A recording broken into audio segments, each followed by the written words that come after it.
And they come back and even Powerful. just the T-shirts that they're wearing become almost like totems for power. The T-shirts that they wore through that whole process, and the men come around to realizing, wow, we understand what you're doing. We understand you as women and have to come to that.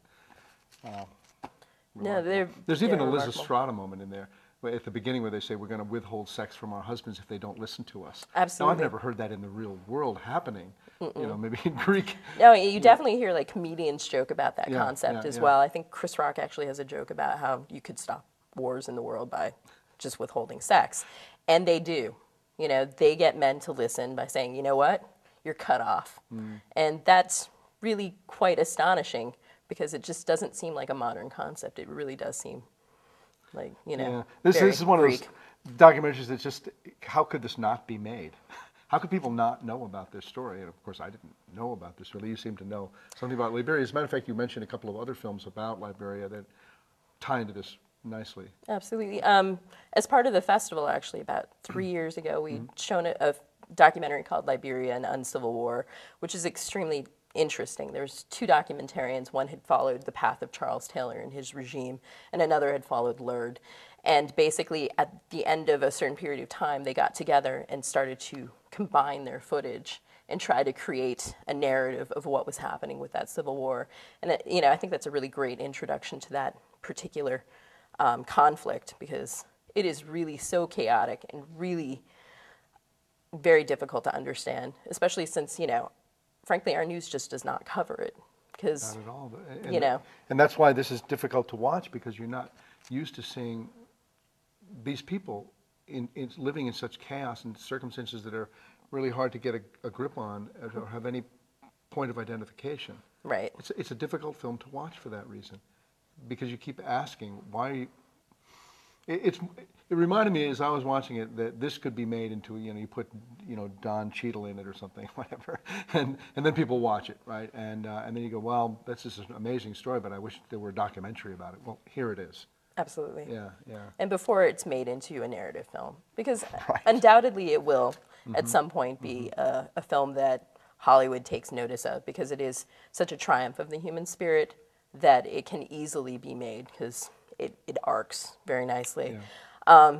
And the president now, Ellen Johnson Sirleaf, you know, the first African woman president after all of this is really quite a story. Yeah, very strong woman, you know. And the other film that I think is a really nice companion piece to this film is a documentary called Dictator Hunter about attorney Reed Brody, who works with Human Rights Watch. And basically he had helped pave the way to prosecute Pinochet and is working on prosecuting other dictators for their atrocities. And he'd worked to get the dictator in Chad, whose name I cannot pronounce or remember at this time, prosecuted. And I know that on his list include Charles Taylor. Right. And then we move to Henry Kissinger and those people after we get through that later. You gotta hope. It's a big list. It's a big list. Speaking of that big list, you were mentioning Charles Taylor's incarceration in Plymouth, Massachusetts. It's true. He escaped. He did. After he was apprehended here in, you know, in Somerville, Massachusetts. because Our he had hometown. embezzled in Liberia, fled Liberia, came to the U.S. U.S. Marshals apprehended him in Somerville, and then was incarcerated at Plymouth.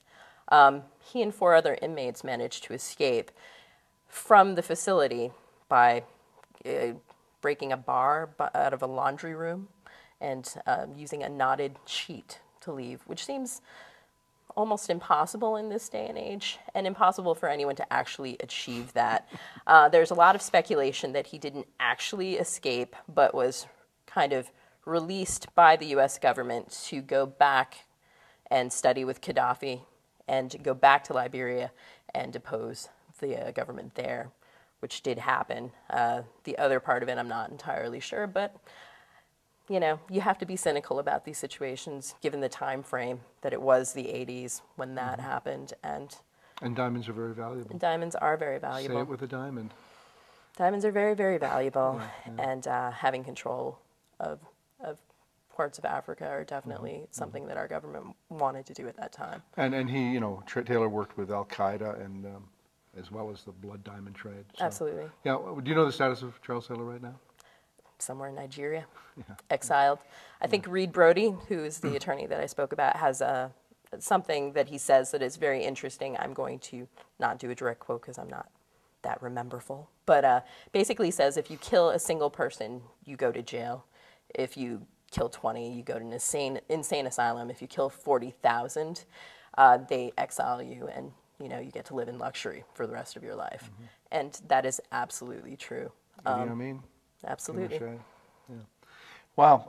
Okay, so I just recommended that people see this incredible story, and also the fact that it's told with some amazing footage. These interviews are great. These women, you'll just want to go to YouTube, as I did as I was watching, say, who are these women? Who are these heroes? These are major heroes for this whole society. And where are they now? What are they doing? How come they're not winning Nobel Prizes and all of that? They have been winning awards. There is a reporter that worked with these women to get the word out, who actually now lives in Lowell. So, there is a local connection with, the subjects of this documentary. Plus the action footage, if you will, where that came from. I mean, I guess some of this must have been the Liberian documentary as well, but of the rampages and of the child soldiers in the trucks and just the chaos.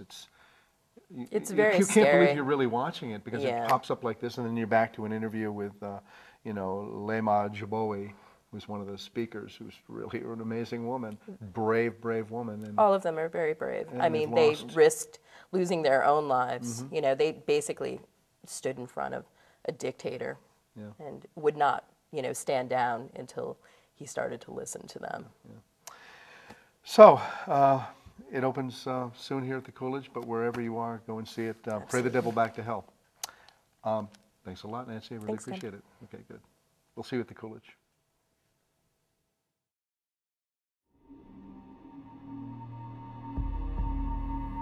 Money, greed, ethnicity, absolute power.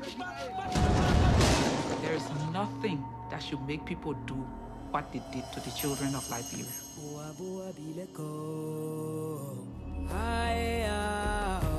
The warlords gave these boys guns and sent them off.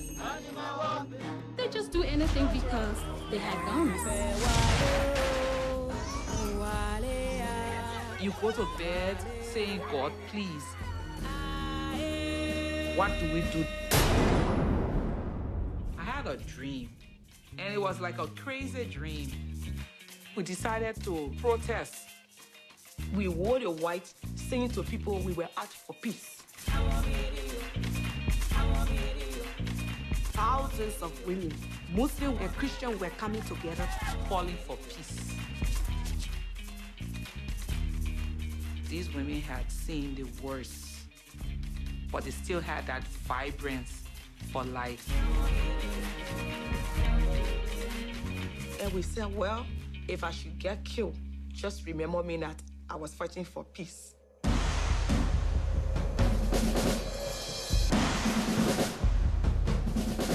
We stepped out first and did the unimaginable. To send out a signal to the world that we, the Liberian women, we are tired of the killing of our people. We can do it again if we want to.